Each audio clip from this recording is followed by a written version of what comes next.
तुम इस तरह टेंशन में मुझे अच्छी नहीं लगती। तुम यहाँ क्या कर रहे हो?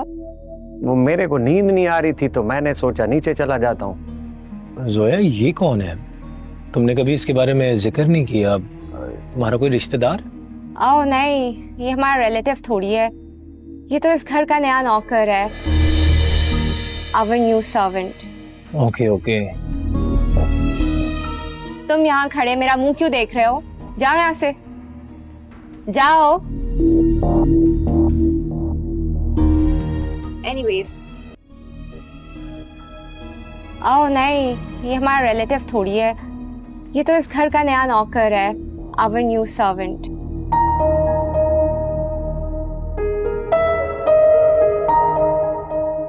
रोहिल, जी खाला। तुम नाश्ते पे क्यों नहीं आए? खाला वो मुझे भूख नहीं थी। क्या हुआ है? किसी ने कुछ कहा है? बताओ मुझे। नहीं खाला, कुछ भी नहीं हुआ। कोई बात तो है, तुम मुझसे छुपा नहीं सकते। खाला, मुझे लगता है मैंने इस घर में आके बहुत बड़ी गलती कर दी है। मुझे यहाँ नहीं आना चाहिए था। समझ गई,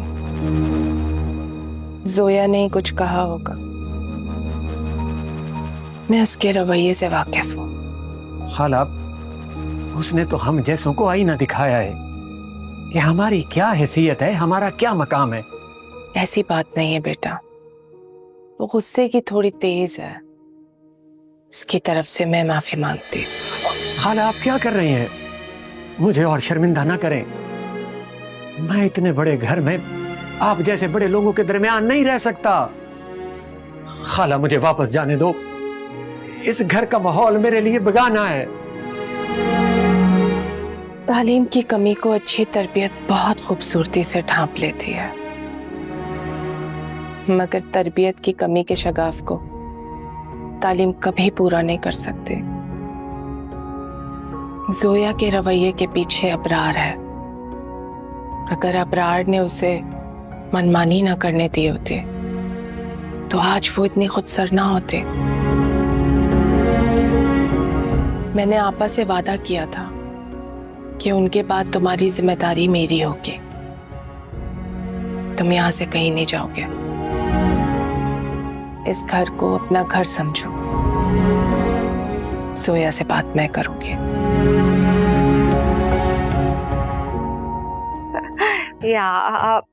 अच्छा, I'll speak to you later. Dad, किसका फोन था बेटा? डैड मैं आपसे एक जरूरी बात करना चाह रही थी। एक्चुअली आई थिंक वो टाइम आ गया है कि मुझे आपको हमजा के बारे में बता देना चाहिए। कौन हमजा? डैड, हमजा वो शख्स है जिससे मैं प्यार करती हूँ और मैं शादी करना चाहती हूँ उससे। लेकिन आज तक मैंने उसका कभी कोई जिक्र नहीं सुना, ना ही तुम्हारे साथ देखा। एक्चुअली मेरी और उसकी फ्रेंडशिप बहुत पुरानी है। मैं पहले ये बात डिस्क्लोज नहीं करना चाहती थी। मैं उसे आपसे और मॉम से बहुत दूर रखना चाहती थी, इसलिए कभी जिक्र नहीं किया था। ये फिर भी बेटा शादी का मामला है। कौन है लड़का, क्या करता है, उसका फैमिली बैकग्राउंड क्या है, ये सब कुछ जानना पड़ता है। नो डैड, उसका फैमिली बैकग्राउंड कुछ भी हो, it does not matter to me. मेरे लिए सिर्फ ये चीज़ मैटर करती है कि मैं उसको पसंद करती हूँ और मैं उसके साथ लाइफ गुजारना चाहती हूँ। और वैसे भी आपकी ये सारी प्रॉपर्टी, आपके पास जो कुछ भी है वो सब मेरे लिए ही है ना। और जो चीज़ मेरी है उस पे उसका भी हक है। एम आई राइट? या एब्सोल्युटली। तो फिर मैं कल ही उसे बुलाती हूँ आपसे मिलवाने के लिए। डैड, आप मिलेंगे ना हमजा से? प्लीज आप उससे मिलें और मेरे साथ उसकी शादी तय कर दें प्लीज। बस इस चीज में मेरी बेटी की खुशी है, उसी में मेरी भी खुशी। Thank you so much. Thank you dad, I love you. Love you more बेटा। हाँ हाँ, बस अब अपने अच्छे दिन आने वाले हैं। कल जा रहा हूँ मिलने इब्रा और अहमद हमदानी को। उसकी बेवकूफ बेटी ने मेरे बारे में उसे सब कुछ बता दिया। बेचैन है मुझसे मिलने के लिए, अपने होने वाले दामाद से। बस तू देखता जा, बहुत जल्द हम भी ऐशो आराम की जिंदगी गुजार रहे होंगे, और वो भी इस मुल्क से बाहर। Okay bye.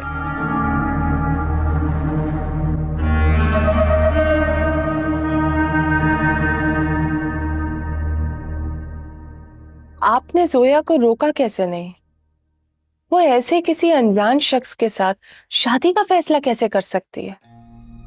देखो रुबीना, इस दुनिया में मुझे जोया की खुशी से बढ़कर और कुछ नहीं है। जोया हमजा को पसंद करती है और हमजा जोया को, काफी है मेरे लिए। एक बार फिर सोच लें अबरार, कहीं ऐसा ना हो कि आप जल्दबाजी में कोई ऐसा कदम उठा बैठे जिससे जोया की पूरी जिंदगी बर्बाद हो जाए। मैंने आज तक जितने भी फैसले किए हैं उस पर मुझे कभी पछतावा नहीं हुआ और इस पर भी नहीं होगा।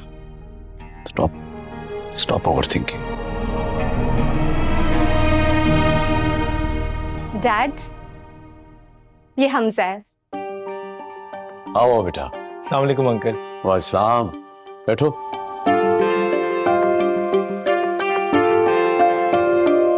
अस्सलाम वालेकुम आंटी। वालेकुम सलाम। तो डैड, आपको हमजा कैसा लगा? माशाल्लाह, अल्लाह तुम दोनों को हमेशा खुश रखे। आमीन। रुबीना, हमजा हमारे साथ ही आज डिनर करेंगे, तो खाने में कुछ बना लो, क्योंकि मुझे कुछ इंपॉर्टेंट डिस्कशंस करनी है इसके साथ निकाह के हवाले से। जी। तो इसके अलावा क्या करते हो बेटा?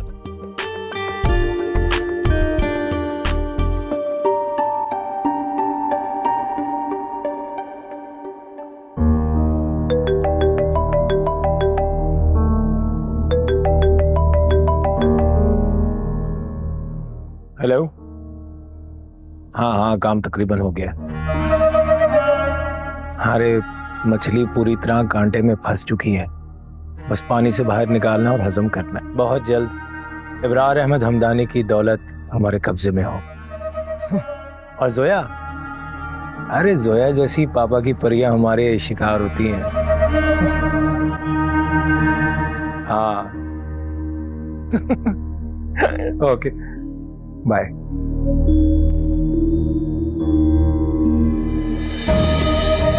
क्या कर रहा है तू? हाँ, तुझे तेरी औकात दिखा रहा हूं। तू जोया को धोखा देना चाहता है ना, लेकिन अब मैं ऐसा नहीं होने दूंगा। अबे यार, साला 2 टके का नौकर मेरा कुछ नहीं बिगाड़ सकता। तू नहीं जानता मुझे। हाँ, कच्ची गोलियां नहीं खेली मैंने, बहुत मेहनत की है इब्रार अहमद हमदानी की दौलत हासिल करने के लिए। किसी को पानी नहीं फेरने दूंगा उस पे, समझे? ये देख, ये देख। जोया, जोया, जोया, बात सुनो। जोया, जोया। क्या हुआ हमजा? तुम्हारे मुंह से खून क्यों निकल रहा है? जोया, तुम्हारे इस पागल नौकर ने मुझ पे हाथ उठाया है। अभी निकालो इसको घर से बाहर, अभी निकालो। तुम्हारी हिम्मत कैसे हुई हमजा के ऊपर हाथ उठाया है तुमने? तुम्हें मैं अभी बताती हूँ। Dad, dad! और मेरी बात सुनो, ये शख्स तुम्हें धोखा दे रहा है जोया। डैड! क्या हो रहा है ये? क्या हो रहा है? डैड, इसने हमजा के ऊपर हाथ उठाया है, निकाले इसे घर से। क्या? जोया, मेरी बात का यकीन करो, ये शख्स तुम्हारी जिंदगी खराब करना चाहता है। रोहिल, क्या कह रहे हो? हाँ खाला, मैंने अपने कानों से सुना है इसको फोन पे बात करते हुए। ये जोया से शादी करके खालू की जायदाद हड़प करना चाहता है। डैड, ये सब झूठ बोल रहा है। इसने हमजा के ऊपर हमला किया है। इसे अभी के अभी निकाले इस घर से। मैं इसकी शक्ल तक नहीं देखना चाहती। अंकल, मैं तो घर जा रहा था, पता नहीं इसके दिमाग में क्या आया, उसने मुझ पे हमला कर दिया। कितना झूठ बोल रहा है ये। खालू, मेरा यकीन करें, ये शख्स झूठ बोल रहा है। खामोश, बहुत हो गई। अरे तुम मेरे घर में खड़े होकर मेरी दामाद पर हाथ उठा रहे हो, शर्म करो तुम।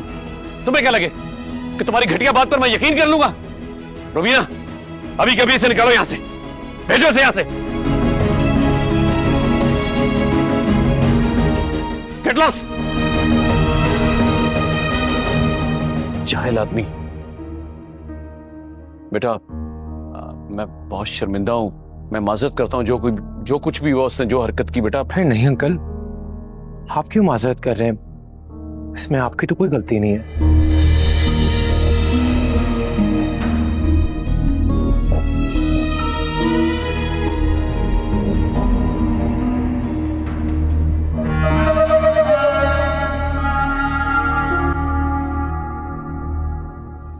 डैड बताए ना मुझे क्या हुआ है।